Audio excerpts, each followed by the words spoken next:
In a school students academic పెర్ఫార్మెన్స్ని బట్టి ఒక 7 ప్రైజెస్ ఇచ్చారు నాన్న. ఎంత అమౌంట్ వాడారంటే 700 రూపీస్ వాడారు. ఓకేనా? సో ప్రతి ప్రైజ్కి డిఫరెన్స్ ఎంత నాన్న? 20 రూపీస్ అన్నమాట. అంటే ఫస్ట్ ప్రైజ్ సపోజ్ ఒక సెటన్ అమౌంట్ తీసుకుంటే ఆ నెక్స్ట్ ప్రైజ్ ప్రీవియస్ దానికన్నా 20 తక్కువ, అలాగే ఆ నెక్స్ట్ ప్రైజ్ దాని ప్రీవియస్ దానికన్నా 20 తక్కువ. సో ఇలా 7 క్యాష్ ప్రైజ్ ఇచ్చారు.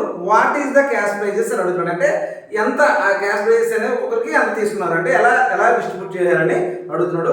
చూద్దాం ఒకసారి. సో మనం ఫస్ట్ ప్రైజ్ నేను ఏమనుకున్నా అంటే ఎక్స్ అనుకుంటున్నాను.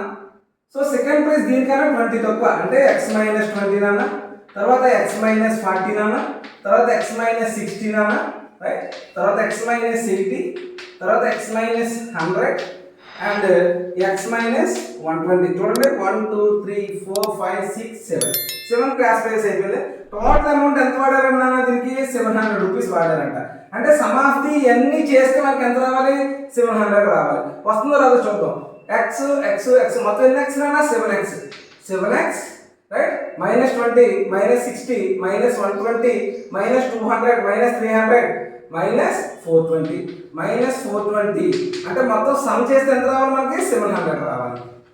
So 7x equal to 700 plus 420 నాన్న.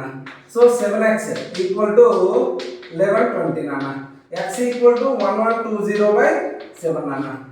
So 7 1s 7 6 0. x equal to ఎంత నాన్న? 160 నాన్న. అంటే ఫస్ట్ ప్రైజ్ ఎంత? 160 రా.